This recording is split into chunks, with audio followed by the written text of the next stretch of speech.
Assalamualaikum warahmatullahi wabarakatuh. Alhamdulillahi alamin. Wassalatu wassalamu ala asyrafil anbiya'i wal mursalin. Nahmaduhu wa nasta'inuhu wa nastaghfiruh. Fa inna asdaqal hadits kitabullah wa khairal hadi hadi Muhammadin sallallahu alaihi wasallam. Wa syarrul umuri muhdatsatuha wa kullu muhdatsatin bid'ah wa kullu bid'atin dhalalah wa kullu dhalalatin fin-nar. Wa qala rabbi shrah li sadri ويسر لي أمري واحلل عقدة من لساني يفقهوا قولي.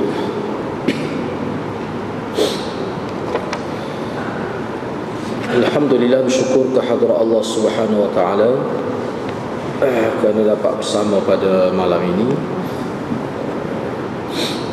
Jadi insya-Allah pada malam ini kita akan buat kesimpulan berkenaan hadis yang ke-38. Cuma ada beberapa perkara lagi saya nak tambah lagi sebagai ringkasan pada perbincangan berkaitan dengan awliya Allah ini.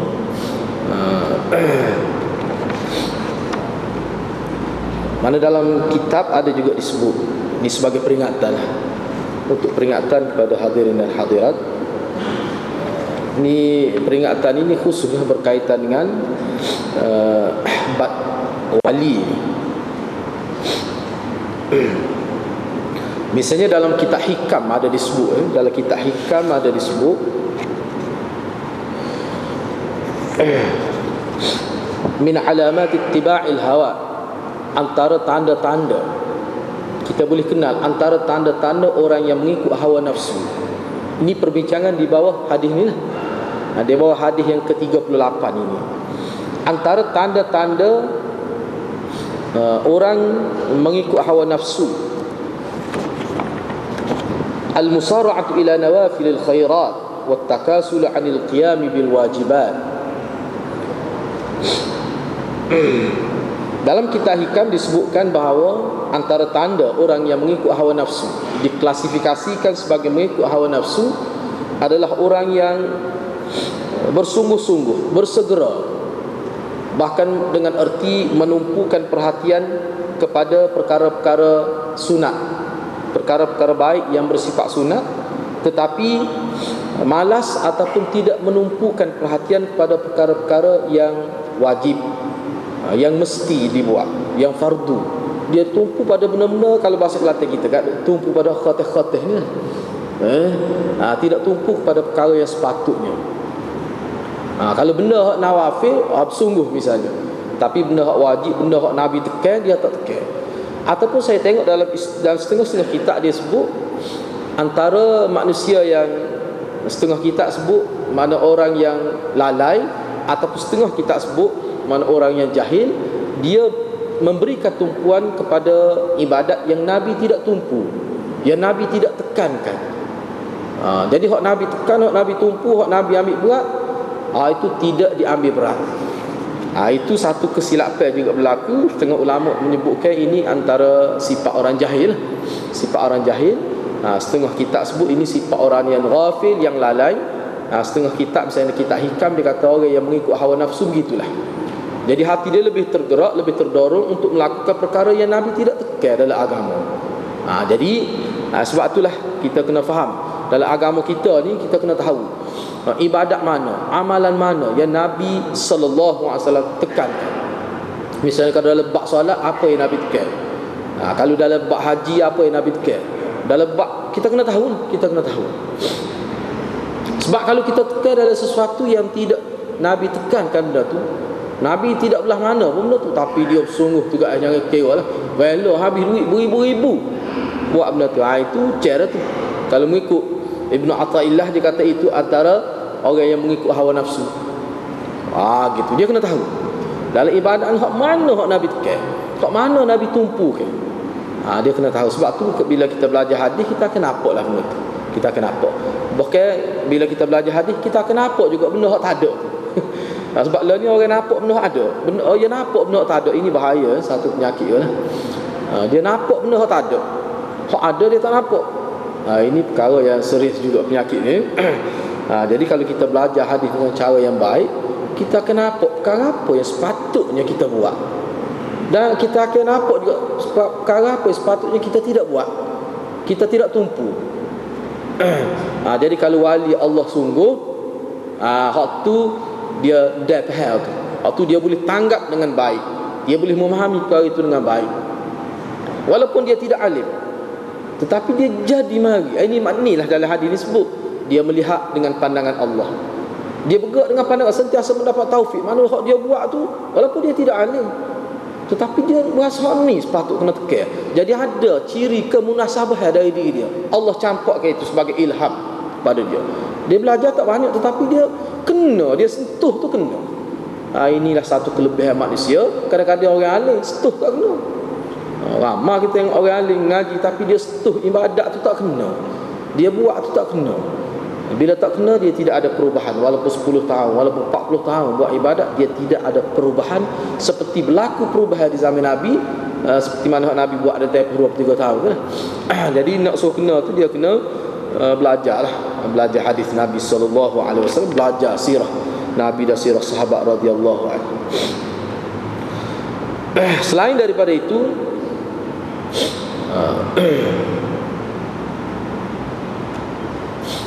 misalnya kata-kata Sayyidina Umar. Ini juga ulama senaraikan juga kata-kata Sayyidina Umar ini termasuk dalam bab wali ni juga. Apa dia kata-kata Umar? Qala Umar bin Khattab radhiyallahu anhu, afdalul a'mal ada'u ma aftaradallah wal wara'u 'amma harramallah. Kenyataan ini disebut dalam kitab Jami'ul Ulum. Kata Umar radhiyallahu anhu, sebaik-baik amalan adalah melaksanakan dengan sempurna apa yang telah Allah fardukan.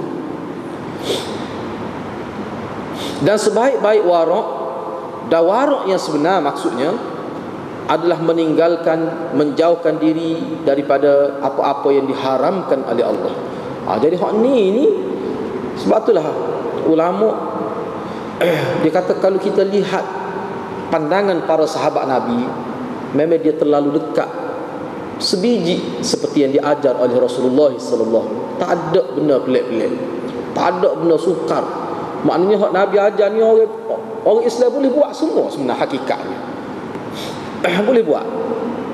Khususnya dalam bab amalan yang bersifat individu, memang boleh buat. Kalau amalan yang bersifat kifai, bukan semua boleh buat. Orang panggil fardu kifayah, itu bukan semua boleh buat. Tetapi kalau amalan-amalan yang bersifat fardu ain, kalau mengikut ajaran Nabi, itu termasuk dalam perkara yang mampu manusia buat. Jadi kalau ada ajaran-ajaran yang bersifat individu, tiba-tiba berat siapa tak mampu nak buat, hadirin kena cek ibadat itu. Apakah benar daripada Nabi, ataukah dia ni sudah berlaku takut tambah, sudah diedisi baru ke macam mana? Kena cek. Itu peringatan daripada ulama. Sebab kalau asal Nabi mudah ya dia. Cuba tengok dalam kita. Kalau bab fardu ain, benda hak bersifat ibadat secara individu. Tapi kalau bab fardu kifayah, ya, bukan semua boleh buat. Nak memerintah negara, nak bincang tentang ekonomi, nak urus umat Islam, bukan semua boleh. Sahabat Nabi pun ada Nabi takwil tugas tu. Bukan semua boleh buat tu. Tapi antara ciri ajaran yang menyeleweng daripada ajaran Nabi, ibadat hak bersifat fardu ain pun jadi payah, suka nak buat. Bahkan kalau cuba buat, dia tergendala hak lain. Cara tu kita boleh kenal tu. Itu salah satu petanda bahawa ibadat itu tidak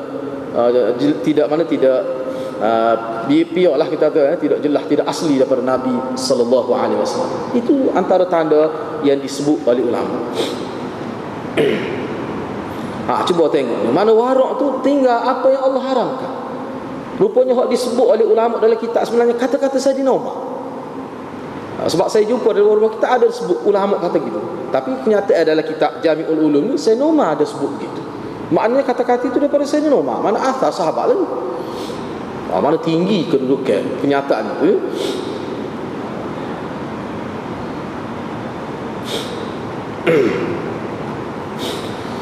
Laqad fassara ulama wa 'allalu mashru'iyyat al-jihad bi radd dhalika ila ma'na al-hadith 'ala an-nahw at-tali. Para ulama telah menghuraikan dari segi syariat jihad. Disyariatkan jihad dalam konteks mana hadis ni lah. Dalam hadis ni ada makna jihad. Jihad macam mana? Sebab jihad ni banyak ni. Jihad ma'rakah, jihad lawan nafsu. Cuba tengok dalam kitab Imam Ghazali ke, dia bagi bab jihad. Jihad ni banyak. Jihad lawan nafsu, jihad lawan sifat malah. Imam Ghazali gambarkan malah ni bagaikan gunung, nak boleh daki waktu payah.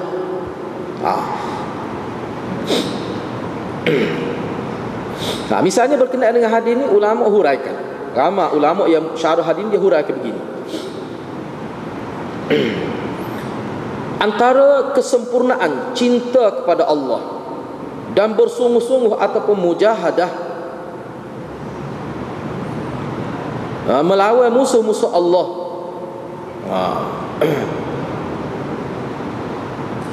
musuh-musuh Allah ni benda yang bercanggah dengan ajaran agama, tapi benda tu kita suka. Ni saya terjemah tu semudah. Antara kecintaan kepada Allah yang paling tinggi kedudukan dia, kita lawan perkara yang kita suka, tetapi perkara itu tidak disukai oleh agama. Maknanya di sini kita kena kenal pasti dalam diri kita ni apa yang kita buat, apa yang kita suka, yang mana benda tu bercanggah dengan ajaran agama, dan kita lawan hak tu. Itu merupakan jihad. Jihad dalam pribadi, jihad dalam nafsu, jihad melawan nafsu. Jadi benda ni kalau dalam kitab tasawuf, tarikat, memang dia ada bincang secara khusus.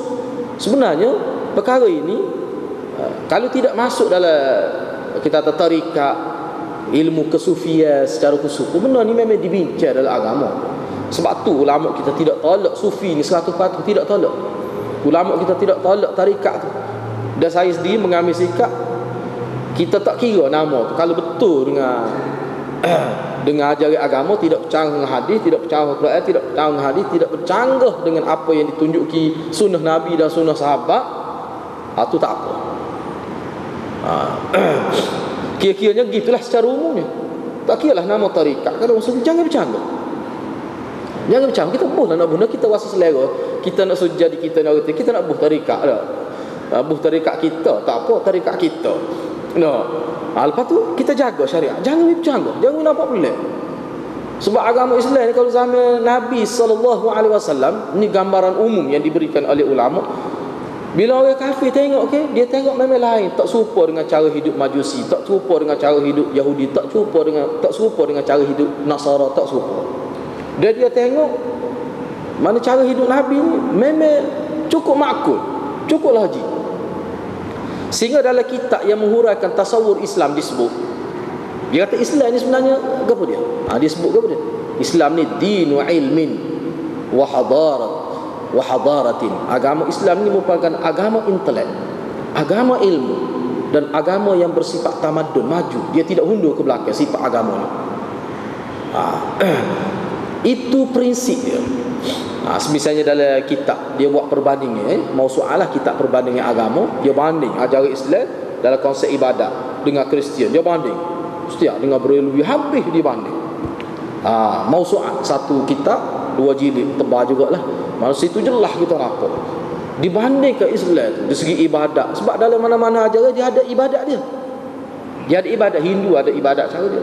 Jadi sekumpulan ulama dia buat perbandingan, disebut sebagai ensiklopedia perbandingan agama.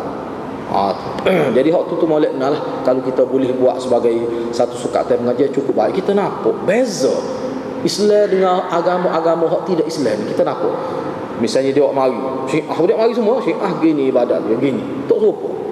Hindu gini, Kristian gini, agama Majusi semua disebut. 2 jilid tebal kitab tu. Jadi kalau boleh buat itu sebagai satu sukat pengajian di masjid, saya tapi lama rasa nak habis sebab tebal. Tapi kukuk mana pun molek. Kalau kitab Firat Al-Isfiraini misalnya, At-Tafsir Fid Din, tu boleh katakan cara klasik. Ni kitab cara baru, lebih menarik.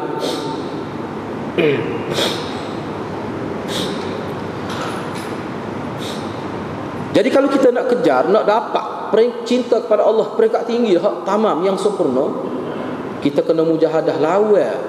Hak istilah kata lawan nafsu tu, nafsu ni makna sesuatu hak kita suka, tapi benda tu bercanggah dengan agama, kita lawan hak tu. Bukan senang tu nak buat hak tu, bukan senang. Payah tu. nak lawan benda yang kita suka, tindakan benda tu bercanggah dengan agama. Tu maksud. Kerana disebutkan oleh ulama, ini tersebut dalam kitab Jami'ul Ulum juga.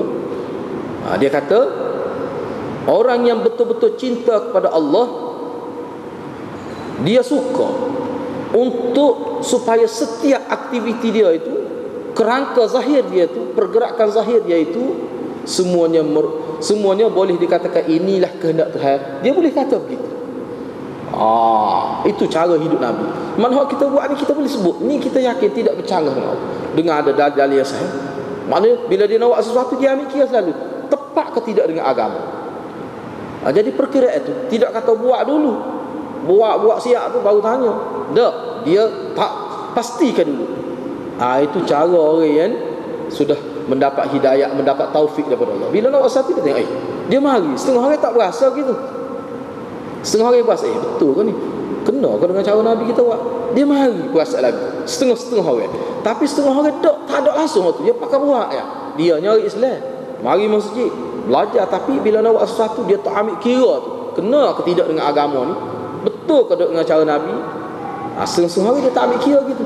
Jadi kalau orang yang tidak ambil kira perkara itu, setiap dia nak buat apa sahaja dia tak ambil kira, maka dia sebenarnya terkeluar daripada maksud orang yang cinta kepada Allah. Tak termasuk. Gitu ya.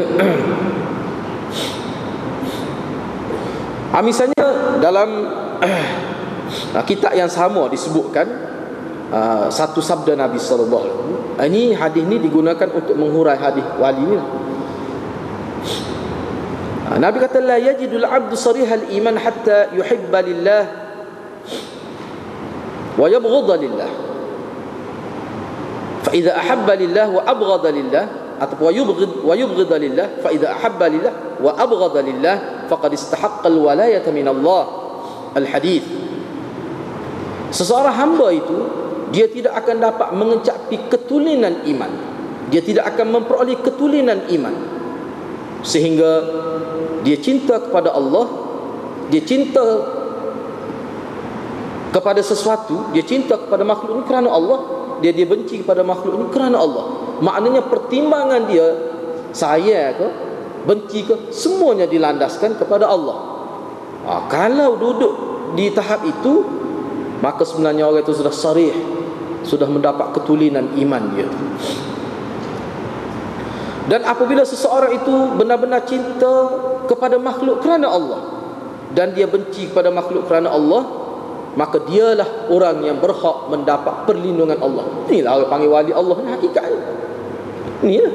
Sebab tu hadis ni ulama kata dia nak hurah hadis 38. Jadi orang yang berhak mendapat walayatullah, kawalan Allah, perhatian Allah, perlindungan daripada Allah, orang yang buat sesuatu dia timbang. Pertimbangan dia apa? Allah suka ke tidak benda ni? Allah benci ke tidak benda ni? Jadi dia selaraskan cinta dia tu, dia selaraskan pertimbangan dia tu dengan agama. Itu maksudnya. Inilah sebenarnya orang yang mendapat walayatullah.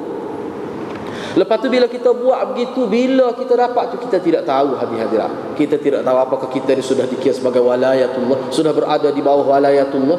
Orang panggil kita ni wali Tuhan, kita tak tahu. Tetapi kita boleh hukum, kita boleh jangka berdasar kepada amalan kita. Aku ni setara mana dengan Allah SWT, aku ni setara mana dalam agama, kita boleh tahu. Misalnya kalau benda kebaikan, rasa berat kau nak buat, bila bangun semaya dalam pada kusala disebut mendirikan solat tapi dalam keadaan nebeng, kau Kelantan kata, itu tanda tu. Tak perlu orang inilah kita boleh nilai sendiri. Maknanya bila kita bangun solat berasa berat. Tapi kalau bak ke dunia kalau bak ke benda rengeh, tak ada sakit orang sikit rambut. Cara tu kita boleh nilai di kita. Mana tahap kita rendah lah tu. Dalam kita boleh tahu. Dalam istilah ulama dia kata mana perbuatan ibadat kita tu buat dengan cara masih ada tekanan. Tidak menjadi jibilah, tidak jadi tabiat. Sebab perbuatan manusia lama-kelamaan dia jadi biasa. Kita nak jadi jibilah gitu. Jibilah mana jadi tabiat lah maksudnya. Tak ada langsung rasa malah.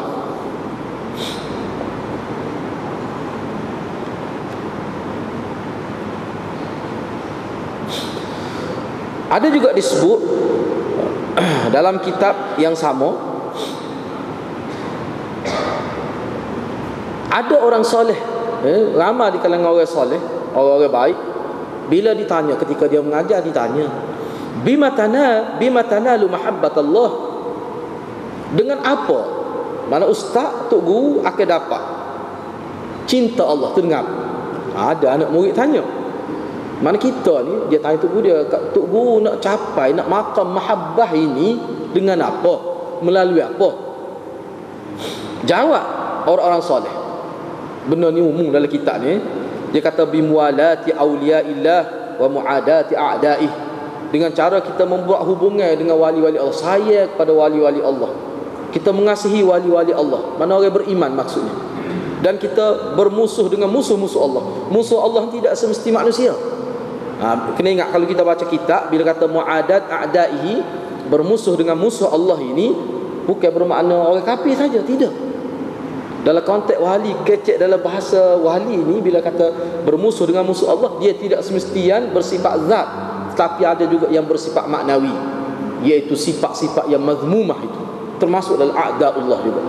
Dalam konteks wali, bila kita kecek, kalau kita baca kitab-kitab kesufian, tarikat wali, kena beringat, bila dia kata musuh Allah, tidak semesti orang kafir, tidak mesti syaitan, tidak mesti iblis, tak mesti. Luah makna dia. Tu masuklah ke malah, sedikit musuh Tuhan, malah ni musuh Tuhan. Tu maknanya dia punya skop musuh Allah tu dia perluaskan. Musuh dari segi kadang jiwa kita sendiri, diri kita, nafsu kita itu musuh, kita kena lawan. Dan itulah musuh yang sebenar, musuh yang paling dekat, yang paling bahaya ni ada dalam diri kita. Sebab kita ni ada hazzus syaitan. Nabi itu sudah dibuat hazzus syaitan itu, kita ada tu. Peluang untuk syaitan ganggu.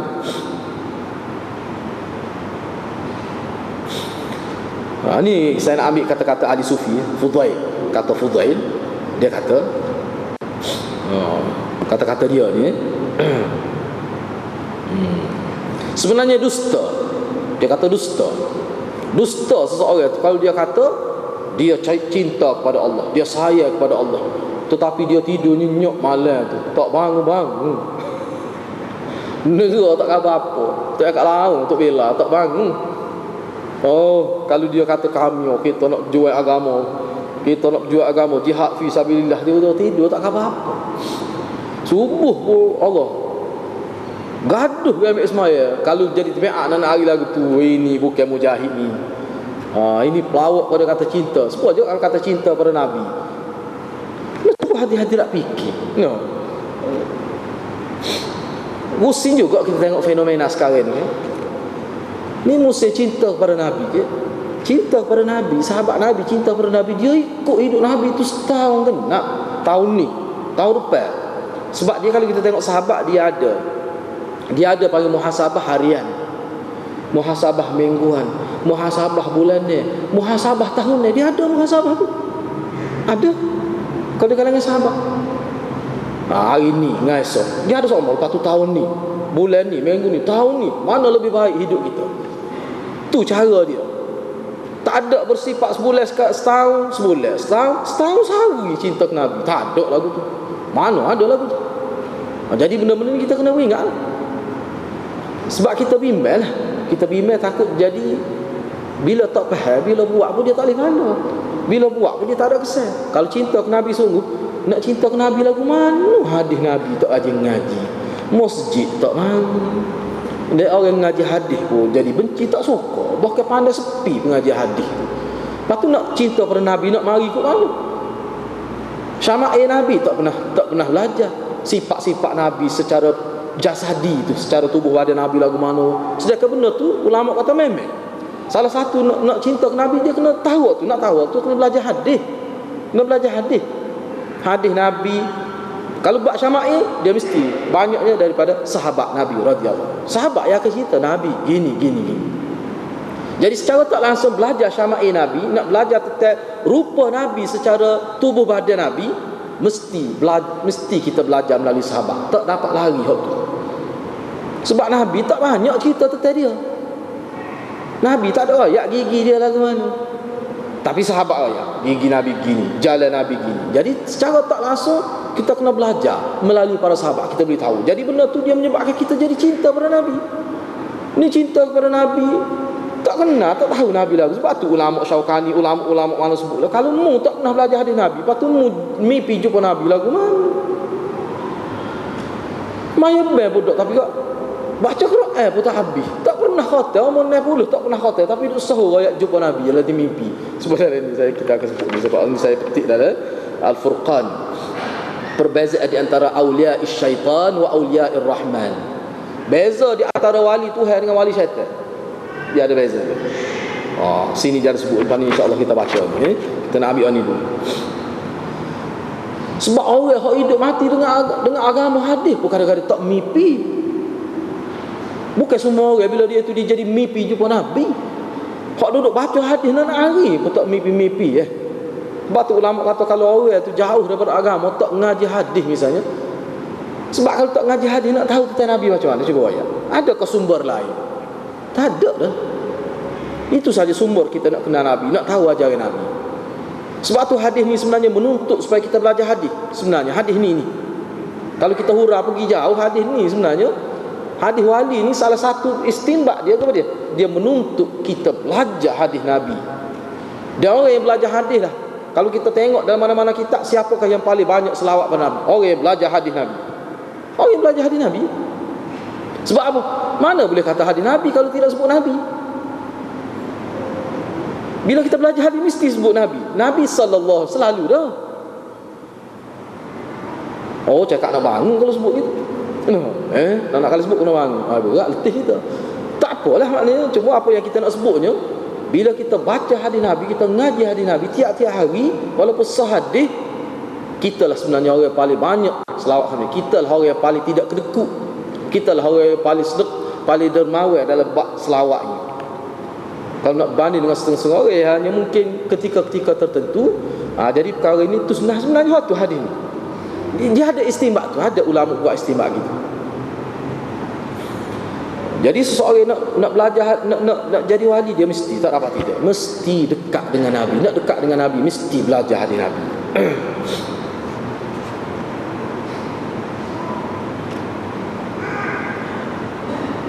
Cuba hadir-hadir nak gambarkan lah. Ini saya baca dalam buku-buku baru lah, dalam internet. Tak ada di Malaysia, dalam internet.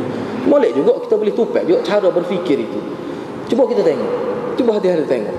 Ni supaya kita jadi rusing lah, supaya kita jadi rusing. Perlu juga rusing jaga-jaga ni.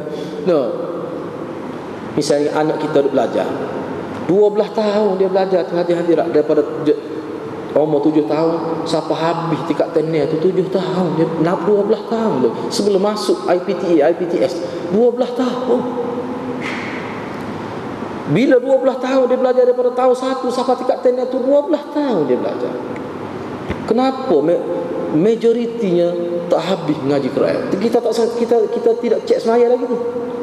Kita tidak cek semaya lagi, kita tak cek lagi dia reti asas-asas tauhid. Kita cek bab Quran saja. Ramai mana tak habis Quran. Lepas tu dia mengaji ke pun? Ya di sekolah. Itu persoalan yang kita tanya diri kita. Jangan menyalahkan guru di sekolah. Jangan menganyang. Kita tanya, ibu bapa kena tanya diri dia. Sebab ada juga ramai anak-anak mengaji di sekolah habis je 3 habis je. Apa ada yang habis? Kenapa? Dan apa yang ada yang tak habis tu? Jangan kita menyalahkan guru. Silap. Kalau kita tak tahu guru ni, maknanya kita ni nak lepas tanggungjawab kita. Tak sebenarnya apa kita salah. Kita ibu bapa ni kena tanya, kenapa ke 12 tahun 7 tahun sampai habis tingkat tenir sebelum masuk, atau kalau tingkat telimo, mana kita kata 11 tahun panjang tu masa tu. Kenapa tak lekat semaya? Kan pelik tu. Kau pendidikan kita ni tawajuh dia, taujih dia, arah dia, destinasi dia ke arah mana? Tu perlu kita tanya diri kita. Dan kalau kita sedar ada pendidikan tidak mengarah ke arah tu, apa tanggungjawab kita? Sangat mencabar. Peranan ibu bapa memang besar. Memang besar. Tu pula. Cuma hati-hati nak fikir lah. Nak berkat ke jalan mana? Kalau pergi universiti tu majoriti tak semaya. Misal majoriti tak boleh baca Quran. Kalau baca Quran pun belum tentu lagi betul. Saya ada pengalaman interview 20 orang sehari dalam satu hari tu kita pernah interview 20 orang pelajar daripada universiti ambil bahagian ulum wahyu ni. Habis dah tak grade dah. Sudah habis ngaji, sebelum dia terima ijazah tu, dia nak khidmat lah. Dia nak khidmat lagi ngajar Quran kapur-kapur. Kebetulannya kita interview. Bila interview, salah baca Quran, berat-berat, salah besar. Memang kalau baca, cara dia baca tak boleh buat semaya. Bukan kesalahan sarid, kesalahan kabir. Itu hak ngaji dah tu. Daripada sekolah agama, ngaji dia mesti pun aliran agama, salah lagi.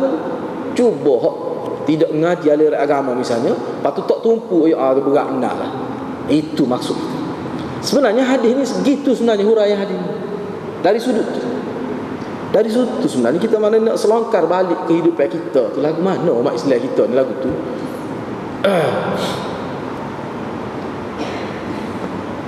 Mana Quran yang paling asah, mukjizat, tak boleh habis dalam tempoh 12 tahun. Ini dahsyat pendidikan kita sebenarnya. Kita tidak nak menyalahkan mana pihak. Ibu bapa kena sedar tu. Dia kena pergi, kena rusing. Sebab bimbang tu fenomena tu. Anak kita ni nak awak ni kat Quran pun tak habis. Dia tak pasal pelik, dia boleh sebut kalau gitu. Tapi cuba anak tak tahu rasa. Cuba anak gagal matematik. Cuba anak gagal subjek sains, subjek teras ni. Dia kata aku nak pergi kedah malu. Biasa tu orang kita kecek gitu. Kalau tak kecek perasaan dia lebih malu waktu lagi daripada anak tak semaya subuh. Dia lebih malu waktu. Ini kesal dia. Enggak bila nak capai, nak jadi nak dapat walayatullah ni tak tahu bila.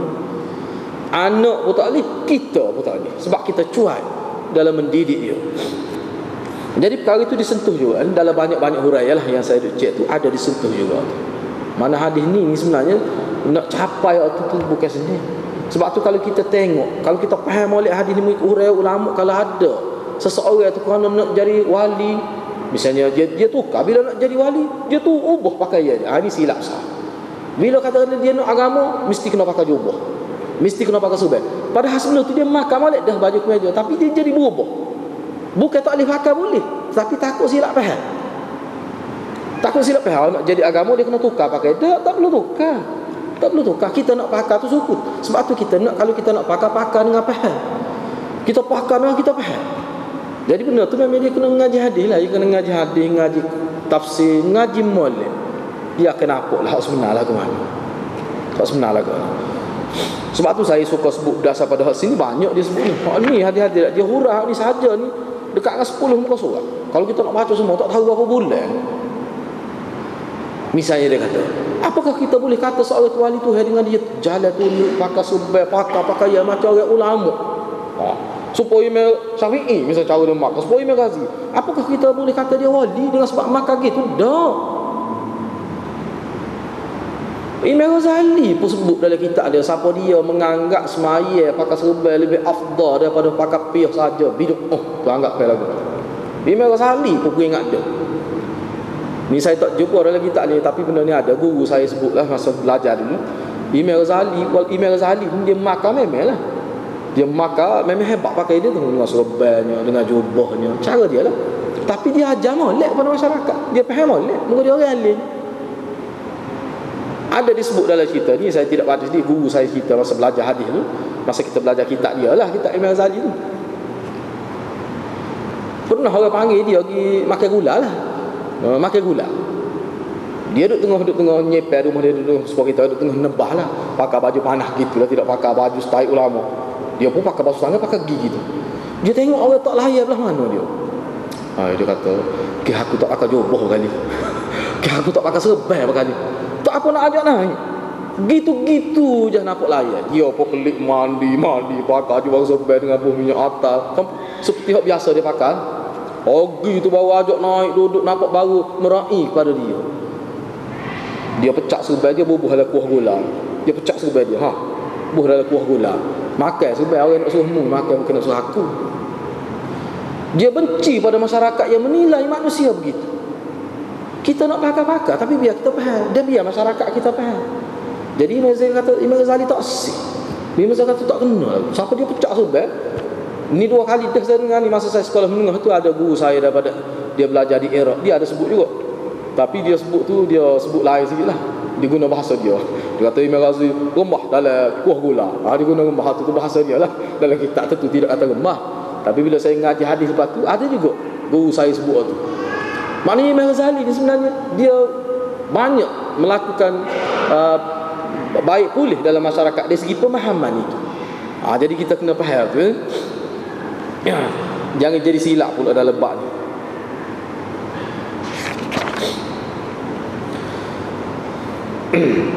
Ini antara kesimpulan juga, tapi saya tak tulis, saya sebut selalu lah, takut tak teringat. Sebenarnya dalam hadis ni mengikut ulama, dalam hadis ni sebenarnya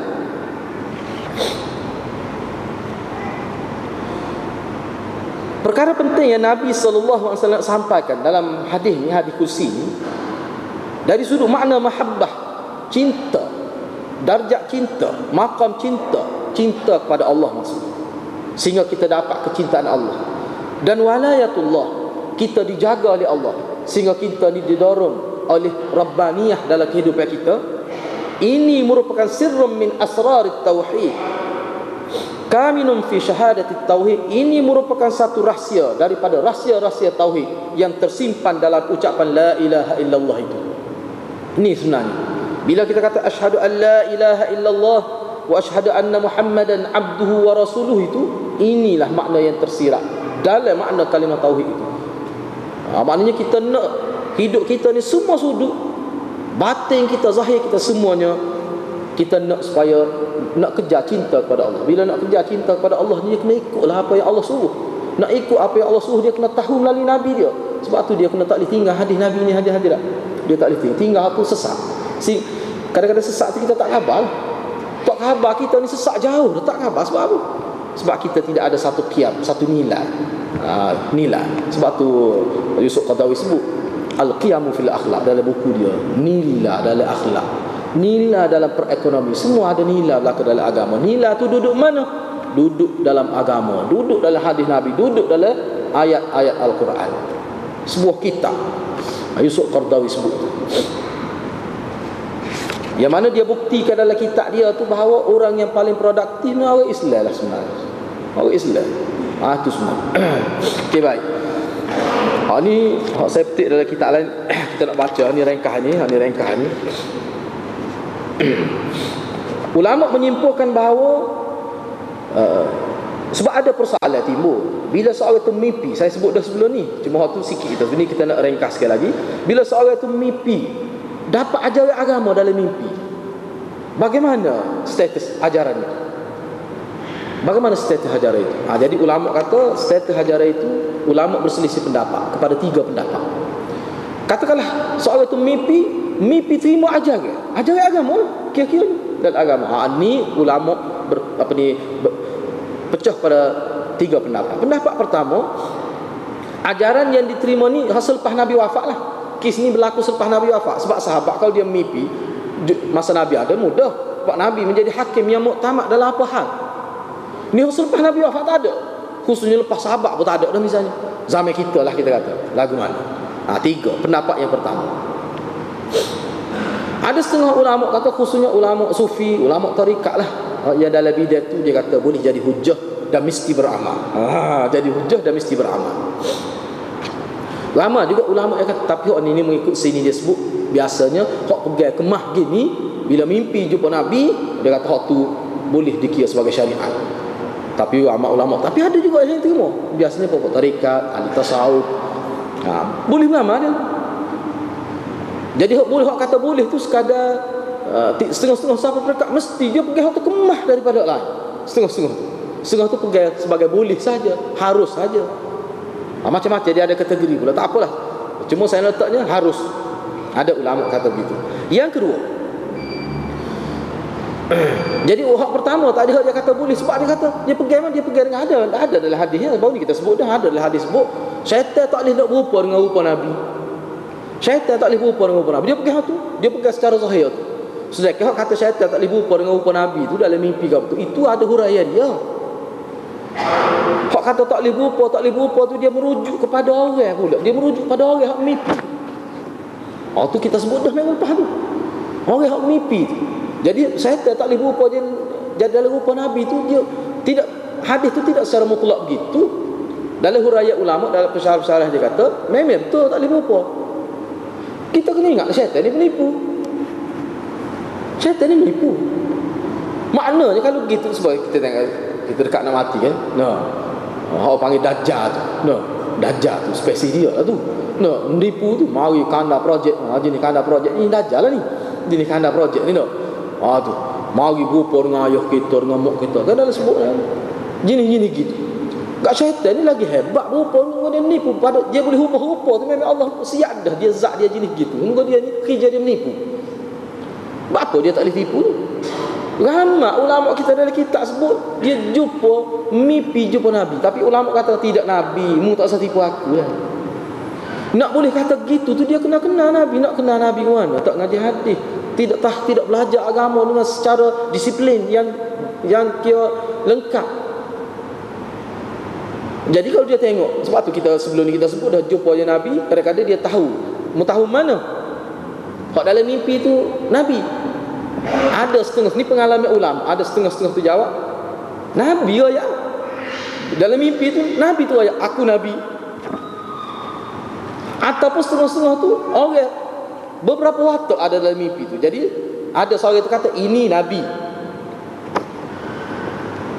Ini ni benda-benda gini hadirat boleh tertipu. Sebab apa? Sebab orang je mimpi dia tak kenal Nabi. Tapi ada setengah-setengah ulama dia tengok semua orang kata ni Nabi, tapi ulama tu kata tidak Nabi. Sebab aku tengok dalam hadis, aku tahu daripada hadis Nabi, rupa Nabi tidak begini. Hak tu orang berilmu. Hak tu maksud tak boleh rupa. Maknanya tak boleh rupa tu apa maksud tak boleh rupa? Syaitan tak boleh rupa dalam rupa Nabi. Mana dia tak boleh tipu orang ni. Maksudnya dia boleh tipu orang yang tidak ada, orang jahil, orang yang tidak dekat dengan Nabi, hak tidak mempelajari agama dengan sistematik. Quran tak ngaji, hadis tak ngaji, dia tak tahu rupa Nabi, dia jauh daripada hadis Nabi, jauh daripada ajaran Nabi. Orang lagu ni syaitan boleh tipu. Dia kata itu Nabi, padahal tidak Nabi pun dia nak tahu macam mana. Dia tidak ada satu ilmu nak menilai. Jadi benar betul hadis tu syaitan tak boleh berupa. Memang tak boleh pun. Sebab tu kalau dia berupa boleh dikenal ni bohong. Jadi nak cek lagu tu adalah orang alim. Baik. Yang kedua, bila mimpi jumpa Nabi dan ada dia ajar ajaran-ajaran yang bersifat agama, bersifat ibadat, bersifat syariat.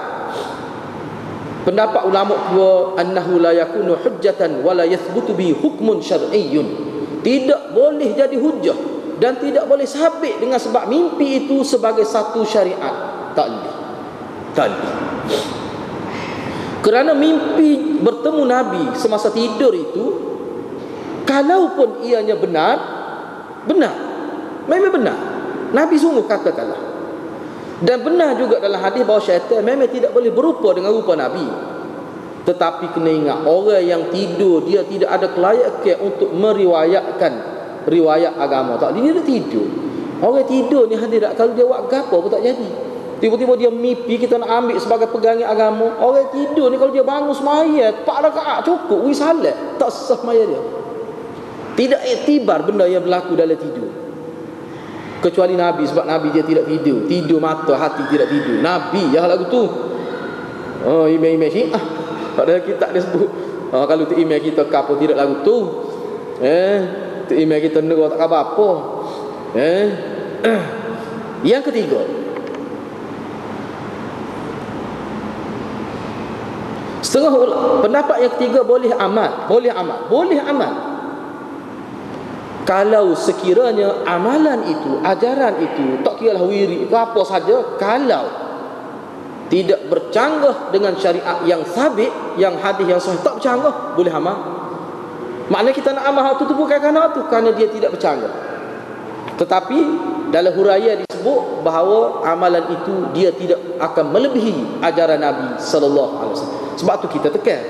Sebab tu saya tekan sama bab ni, kalau kita mimpi, kalau tok guru kita mimpi ambil selawat Nabi dengan Nabi Khadir misalnya dalam tidur, ni ada. Saya pernah jumpa dah. Dia kata ni dia kata zikir ni guru saya bermimpi bertemu Nabi dan bertemu Khadir. Nabi Khadir. Bukan jumpa Nabi Khadir. Hak tu berkhilaf lagi, Nabi ke siapa Khadir tu? Tak ada ruang. Hak khilaf ni kalau jumpa Nabi Muhammad. Kalau jumpa Nabi lain tak, dia masuk dah ajaran Nabi lain. Dengan ada ajaran Nabi Muhammad ni tak terpakai dah ajaran lain. Hak khilaf ni mimpi jumpa Nabi ni, jumpa Nabi Khadir. Khadir tu berkhilaf lagi, Nabi kata tu. Kalau dalam kitab lah. Kalau kita terima dia sebagai Nabi, lepas tu lagu mana hak khilaf ni kalau jumpa Nabi Muhammad? Hak tu tidak Nabi akhir zaman tu. Kalau Nabi pun, kalau kita jumpa mimpi jumpa Nabi Isa, dia ajar kita. Tak boleh. Memang tak boleh. Ni hak Nabi pun khilaf.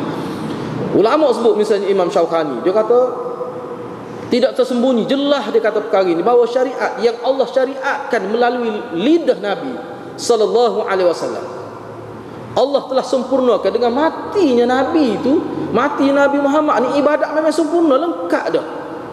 Kalaulah kita kata ini boleh kata majoriti ulama dia beristilah dengan ayat ni, al-yauma akmaltu lakum dinakum wa atmamtu alaikum nikmati, itulah wa raditu lakumul islam, di antara ayat terakhir tu. Sebenarnya ayat tu sebenarnya tu jelas dah tutup dah tu sumber syariat sudah ditutup, khususnya bab ibadat lah, ibadat syariat, benda-benda hukum hak jelas ni, hukum hak kita kata secara khusus ni. Kalau hukum secara tafsili tu mungkin hukum bukan muamalah, ulama kata hak tu memang terbuka, sebab hak tu dia ada prinsip hukum.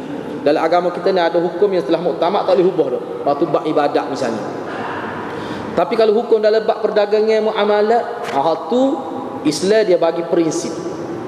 Dia boleh berubah, dia boleh tengok, boleh dinilai oleh ahli-ahli fiqh. Tapi kalau dalam bab ibadat secara individu, orang panggil ibadat, hak Nabi buat bab semaya, tak ada dah ruang untuk tambah, tak ada dah. Sudah cukup dah tu. Kalau tambah jadi bid'ah, hak orang panggil syariat. Misalnya kalau kita nak makan, Nabi ajar doa, beberapa doa. Kita nak tambah doa lain, sebab kita kata kalau tambah lagi sedap kita kata. Style kita ni kira sedap berapa. Kalau kita tambah dia jadi sedap, jadi lebih meriah. Dia ingat ke raya, semua nak raya belakang kita. Dia kata tak meriah lah ustaz, kata awak gini. Dia ingat agama ni lagu mana? Teruk semua. Jadi adakah agama kita tak meriah ustaz, kata awak lagu ni. Lepas tu kalau kita benar jadi ambil kira meriah gitu, itu meriah cara kita lah. Lepas tu akan datang dia kata ada lagi cara lebih meriah. Berat lagu tu agama. Lepas tu agama tu akan jadi berubah, jadi tak ada lah asal berubah. Cuba tengok dalam TV, pelik-pelik gitu, pelik-pelik hati-hati lah. Umat Islam lah ni mengatik, nari, musim-musim, kita tulis pun malu. Kau orang pandai lah apa. Tu umat Islam lah ni. Anak meriah, memang meriah sungguh nak lagu tu. Cuba tengok dalam YouTube tu. Pokok kita ni, kalau kita tidak jaga molek agama kita, biar ni nak buat cara dia boleh sapa tahap tu. Waktu tempat tu setengah-setengah tempat sapa dah tahap tu. Cuba kita tengok tempat kita, siapa mengatik, siapa kocok dia, apa dia lagu tu. Sebab dibuka ruang, kocok tu dia cabut sebab nampak ketu-ketu. Cuba tengok dalam internet. Dia tak boleh biar benda-benda kita ada itu bab agama ni, tak boleh. Kalau biar dia akan jadi.